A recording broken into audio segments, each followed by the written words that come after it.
And I'm actually going to get right into it. And you really want to know how. You know, how can I blaze my own path? How can I be successful? How can I follow the path that someone else has laid for me to be successful?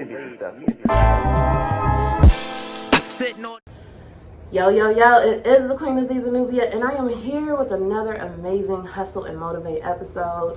Before we get into this amazing episode, first, I need you guys to download the Scentsy Black Travel app if you have not already. Make sure you're checking out the app, checking out all the amazing things that we have in the app, and booking your trips. Either you want to leave from Cincinnati or come visit Cincinnati. The Scentsy Black Travel app is your #1 travel guide when it comes to everything Cincinnati. And don't forget to support Uncle Nearest. But without further ado, let's get into this amazing episode. And I have two very special guests that I'm excited to talk about because they have a major project that is releasing, and I know you guys are going to be excited to hear about this. So without further ado, hello ladies. Hi. How are you guys doing today? Good. Exciting. Awesome. Okay, so can you guys give me, for everyone who do not know who you guys are, can you give me your name and what it is you do? My name is Deasa Dorsey. I'm a registered nurse. I'm the founder of Health and the co-founder and visionary of Black Nurse Network. Okay, awesome. All right, I'm Ashley Glass. I am the founder of Black Women Cultivating Change. We are a nonprofit organization that works to reduce the stigma related to mental health and wellness in the Black community, and also a registered nurse. Okay, awesome. So first off, you guys let your names speak for themselves. I am aware of the work and all the amazing things that you do, but you guys collaborated on a project, which is a documentary. Let's just get into the topic and let's get into that. So tell me a little bit about it. Go for it. All right, so I actually just recently graduated last spring and connected with Deasa back a long time ago in pre-nursing at UC, but was sharing with her kind of the struggles I experienced as a student. She is also a faculty at UC, so she was sharing with me what she sees there too as well, and then her personal experiences, and then just noticing everyone's stories being similar. We really wanted to create something to bring awareness to what Black nurses face in the academic space as well as in the profession. In hopes, of course, to recruit more Black nurses because we know we need more of us in the profession. There's a shortage in nursing, and wholeheartedly I believe that if we were to make getting into the field of nursing more equitable, we would not have a shortage in the profession. So that is my Yeah, and just to add to it, I think another aspect is centering Black nurses' voices. It's a white woman-led profession, primarily, according to data. And even in historical piece, I can ask, can somebody name a Black nurse, historical Black nurse? Not many people can. So just kind of putting that out there as well. Like we've been nurses. Like we want to be seen. We want to be heard. We want our stories to be told. And I think that is definitely going to come across in this documentary. Awesome. So one thing I find surprising is actual Black nurses having to face racial inequalities. Like when I first hear about that, I'm like, wow, seriously? Because that's a field that a lot of African American women usually get into. I know when I went to college, that was the first thing my family said: go to be a nurse. You got a child, you're gonna get paid, just do that. For me, I realized I don't like the way things smell and I don't like blood. So that was like the wrong profession. But I remember just so many Black women in that. So you wouldn't think that we still have to deal with those type of inequalities in the workspace. So like, let's hit on some of the points of examples that, you know, a lot of Black nurses face and that you guys wanted to highlight in this film. Yeah, so even to what you just said, I think that makes so much sense. And even some of the interviews that we've done in preparation for this film, that's kind of some of the stories we heard. Like nursing was one of those, you go into it, you're gonna have a job, you're already caring for people, especially as a Black woman.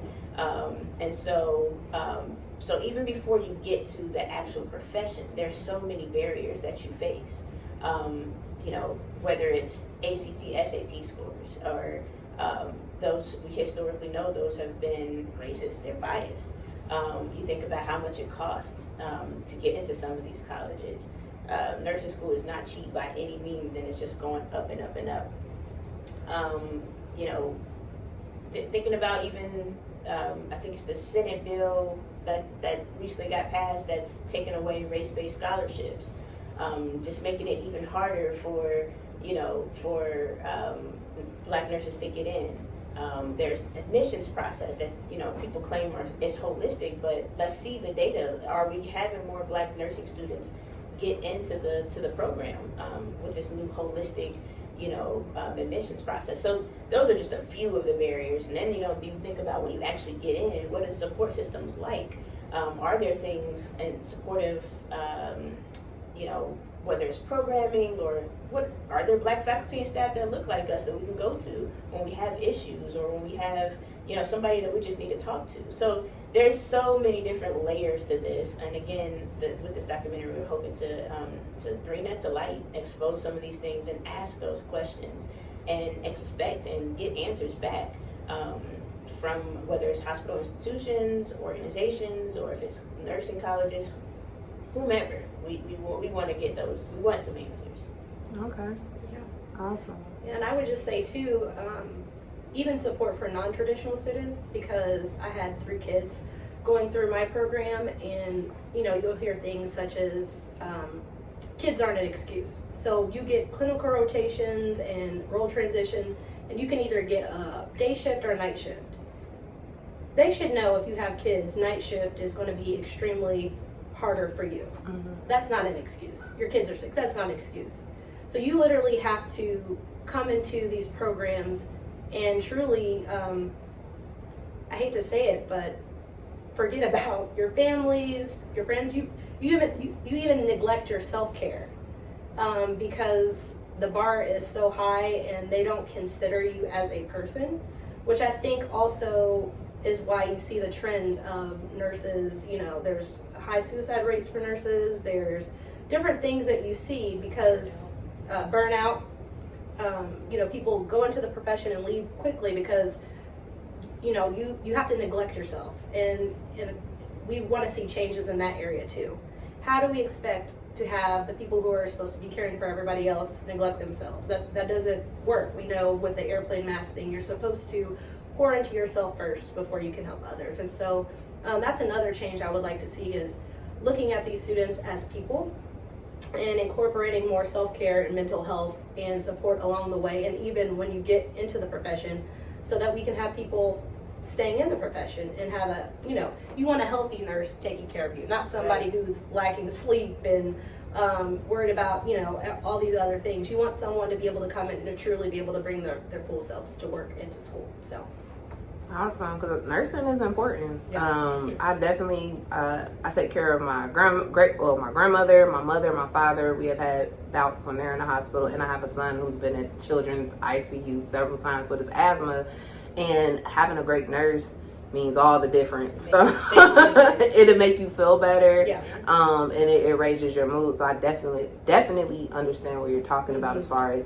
being able to pour into yourself, especially I think nurses are probably some of the hardest workers, especially in this country with just health declining in so many people. So it's really important that our nurses get adequate care, respect, big on respect. Because you know the nurse is going to deal with you more than a doctor at the end of the day. So let's talk a little bit about leading up to this project, as far as why was the time now so important with putting this together? You know, so in 2023, I was in a meeting with some very courageous Black students, Black nursing students, the dean at the time of the college, and the diversity person of the college. And that was a really, really tough meeting. They were sharing their experiences, they were crying, they were, you know, passionate about the things that were going on, and the racism, discrimination, bias, all of that they were experiencing at the college. And I'm just like, there is no way that I can just sit back, listen to these things, and not bring some action to it. And I mean, it literally was heartbreaking to me. And years before that, apparently there was another meeting at the same institution where the students did the same thing with a different dean. They were sharing what was going on. This was years prior. As I'm digging and learning and uncovering for this film, 50 years ago, this kind of stuff was happening. These students were feeling unheard. They were feeling unsupported at the college level. They were feeling that they always had to fight. You know, they couldn't just be students. You know, non-white students have a different experience. You know, I can't say all, but you know, what I've learned and what I've experienced is there's way more things that are taking place. We got to think about living arrangements. Sometimes we got to think about, you know, a house situation. We got to think about scholarships. Again, I'm telling you, like Senate Bill, I think of 83, scholarships are getting ripped away. So there's so many more things that come along with this, and students are having to be advocates and activists as opposed to just being able to be students. And so when I was listening to these things in that meeting, like I said, and going back and seeing the history 50 years ago, 30 years ago, 10 years ago, when I was in school, like, you know, I'm like, the time is now. Like, we gotta do something about this, because these students are turning into nurses, and I can't promise you it's gonna be much different. So how can we do something now to not only prepare them, but also just try to alleviate some of that, where they feel supported, feel heard. There's people they can turn to if they need something, if they're being retaliated against. How is it that, you know, we can stand in a gap for the students to be able to help be a voice? Awesome. Yeah, and I would just say, why now, for me, was just, it's so fresh, this experience. And being in public health first, just knowing all the health disparities, another reason I went back is because I wanted to understand clinically why are we still the highest for heart disease, diabetes, our maternal health rates are high. Like, why is this something we cannot solve, you know? And so for me, I was hoping when I went through school, I would learn and be able to make more of an impact, but also see why it just seemed like there was some sort of gap between the clinicians and public health professionals. Now I see where the gap is. When you're in a clinical program, they don't teach you about the social determinants of health. You might have one segment or one assignment, but it's so much more. And I think there is an opportunity to bridge the gap between the clinical space, the clinical healthcare space, and then public health. And I think now is a good time, because there is such a shortage in the nursing profession, even in physicians. There's a shortage in physicians too, specifically OBGYNs. And so why not bridge the gap? Why don't we work together? We should have some programming where, hey, if you have a public health degree, you should be able to get a nursing degree in maybe a year or two. They're very closely aligned. Or vice versa. If you have your nursing degree, why don't we have more bridge programs between these two? Because in order to truly help the population, we're going to have to work together. Again, health disparities is nothing new. This is something we've been dealing with for years. Why don't we bridge these gaps between professions and make sure that it's a more equitable process to get in the professions, stay in the professions, and learn about the history when it comes to healthcare and the racism that's ingrained in healthcare. Mm-hmm. So, and to your point, they love teaching about the health disparities, but they don't teach about the racist policies and practices that get us to these health disparities. Like you said, the social determinants, social determinants of health, and that needs to be weaved into the curriculum. It's not just a one-off cultural competency class. There are reasons that Black people suffer higher with heart disease and diabetes and all the things. Look at the environment. Look at, like I said, the practices. This is literally racism at the bottom of it all. So, wow. I think key things, listening to both of you guys speak, that I just find very powerful. One, we're dealing with issues that have not been dealt with for years. That's one thing. Absolutely. And everybody that I've had come on this couch that's talking about something dealing with our community, whether it's racial inequality, equity for people of color, especially women, this is the system. These are the things that's been in place for years. where are the people at that want to make change, or what's going to change it systematically? So that's one thing I love about this documentary, because you guys are wanting to address these things and then hopefully get to solutions on what can change, what can be applied to this system to make it better for all. Because at the end of the day, it's not so much about white or black. We're human, and we just want to have be healthy, have a good healthcare system, and enjoy our lives. And so I'm super excited just to dive more into this, because like I said, I never would have thought that this would be an issue in our healthcare system. The healthcare workers, especially black ones, having to deal with the racial injustices that make it hard for us to do our job. So I say us like I'm a nurse, but make it hard for the nurses to do their job. It's definitely true. It definitely adds another, it's like, you understand being black. That's how it is, even in nursing. So so it's always, you can walk into a room and automatically. Yeah. And we walked into patients' rooms, and are you the nurse? Oh, just the other day, I was told by a fellow nurse that a patient said they prefer a white doctor. They and it's nothing wrong with having preferences, but it does make you think, like, how do you just feel comfortable saying that? Or I've heard students say that, patients have said, they don't want black students in there, quite frankly. Yeah. I've been turned down, like, I don't want you in my room anymore, you know what I mean? That kind of thing. So what is the hospital system doing? How are we supporting each other in these situations? What are schools doing to, because that could sting. You're going into it with a good heart and for the right reasons, and you're being rejected simply because you're black. And you could be like the best nurse on the floor. Man. And the crazy thing is, not to get too holistic in it, by nature, black people are the natural healers. Yep. At the end of the day, at the deepest of our core, that's our power, that's what we bring. So it's like, come on now.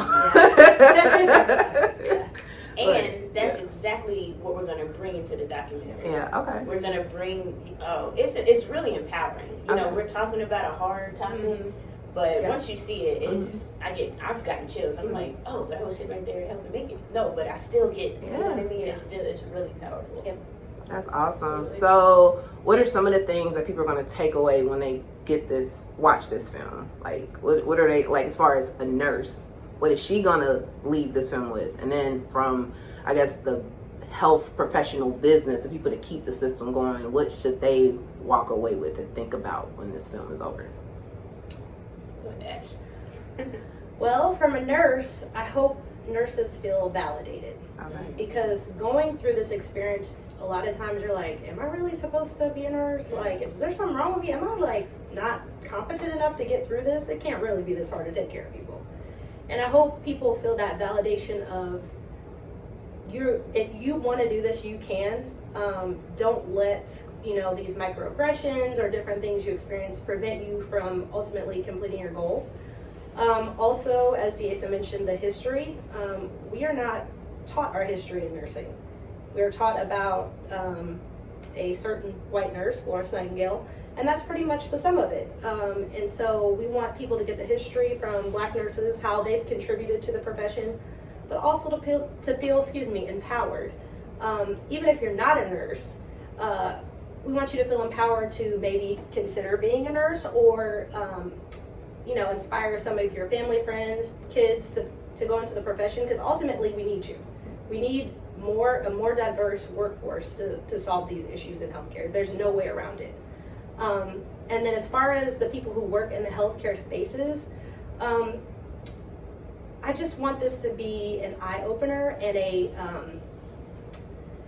a place to open up discussion for people to come forth and share, how they are truly feeling in these environments as employees in these spaces, as well as how can we now move the needle and make changes that we need. A lot of times people who don't identify as black might not understand, our experience. So this is giving them a picture of how it feels to not only on the road to becoming a nurse, but also in the profession, how we actually feel being in these roles and these spaces, and different things we might hear, words they might use inappropriately, ways that they're not truly thinking about us as individuals and as communities, and how we can truly make a difference. So And then lastly, of course, we want to recruit as many black nurses as we can. So we want people, like I said, to feel inspired by this film. We want people to watch this and be like, man, I want to become a nurse, you know? So we really want more black nurses in the profession. And then schools as well to look at their processes. I am not a believer in pre-nursing. Either you're going to admit me into this program or you're not. I spent 2.5 years at a college trying to, quote unquote, get good enough grades to get into a nursing profession. There's a lot of nursing colleges, but I was in this mindset of eventually maybe they'll let me in. So get rid of those pre-nursing sectors in your colleges. We need to look at standardized testing needs to be changed. And then even with the grading when you get into nursing, it's more than just those standardized tests. Look at how we're interacting with patients. Look at our emotional intelligence. Can we truly take on these different diagnoses and subjects that we're going to have to communicate with all different walks of life? So emotional intelligence is huge. And so that's just kind of my vision from this. And then big goal vision is would love to have a black nursing college here in the state of Ohio. We don't have one. So would love to get the conversation started about how about at Central State and Wilberforce, let's actually get a nursing program there. We need a program that is facilitated by black faculty and staff to truly be able to meet the needs of our community. So those are my hopes. Okay. All right then. Great.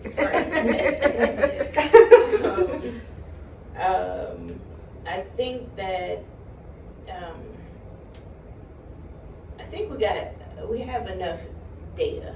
You know, there's no more research that's really needed. We know that racism exists in nursing. We know racism exists toward patients. And I think for me, this film is taking those people that we usually see as numbers, 75% of this, or 326 of those, or whatever the case is, and we're humanizing the experiences. I mean, we touch from nurses to students to patients, all in this film. And so being able to humanize and put real faces to these stories and to these experiences, that's exactly what I would hope people gain from this film. And then, I've thought about this a little bit, and I'm pretty specific. There are questions that I would, sometimes it's the questions that you ask. Mm-hmm. You may not always have all the answers. And just a couple of the questions that I would even ask for nursing colleges, what's the demographic breakdown of your program? How many black students have started in nursing and then changed their major or transferred to a different profession or a different program? How many black faculty are on tenure at your college? How many black faculty and staff do you even have in the nursing program? When your students speak out, how are you protecting them from retaliation? Do you have a transparent reporting system for bias and discrimination? What's the environment at your nursing college? Is it inclusive? So those are just like, how are we answering those questions in a real way? What are the numbers really looking like? And then for hospital systems, some of the same questions. How are the demographics of your nurses? How many black nurses do you have in leadership? What does your board look like? What strategies do you have to recruit black nurses? When your nurses speak out again, if they speak out, how are you protecting them from retaliation? What systems do you have in place when an employee is racially targeted or discriminated? So, and how are we answering those questions? I think those are just a few questions that I think are important, because it starts us on this path of really peeking in and uncovering how are students being treated, how are nurses being treated. Awesome. Well, I'm excited to see this film. When can we see it? How can we see it? Is it going to be online? Do we have a premiere to go to? It seems like this can hit some national plateaus with this, because this is a big topic. Yeah, so May 7th, we have our private premiere. That's for our sponsors, for our team, for our families, for our interviewees, the nurses that have participated. We'd love to get you out if you are interested in coming out. That's Tuesday, and then on Friday, May 10th, is our public premiere. We are super excited. It's at 6:30 p.m. at the Cincinnati Museum Center. We actually have all of our tickets are sold out at Oh, wow. this point. Yeah. Congratulations. Thank you. We have over 300 people probably going to be in attendance. Okay. But don't let that stop you. Again, we have opportunity for private screenings. If you wanted to reach out to us, we can host a screening at your college or at your hospital, or if your family wants to see it, like we can make things happen. And then in July we'll probably have another screening, and then another one probably in the fall. So there will be opportunities, but we are super excited about May during Nurses Week, our 2 screenings. Awesome. And where can people learn more about the film and this work? So just following our social media page. So we do have a Breaking the Silence page on Facebook. So feel free to follow that page. It's going to give you all the updates, give you some snippets of clips to get you excited about our documentary, as well as Black Women Cultivating Change. You can follow on Instagram, Facebook, and LinkedIn, and then Black Nurse Network. You can find us on Instagram as well at Black Nurse Network. Okay, awesome. Oh, and then our email, if you want to reach out to us, bnursedoc23@gmail.com. B as in boy, nurse, doc as in documentary, 23@gmail.com. Awesome. Well, I really enjoyed this interview. This was very informative. Because, like I said, who would have thought?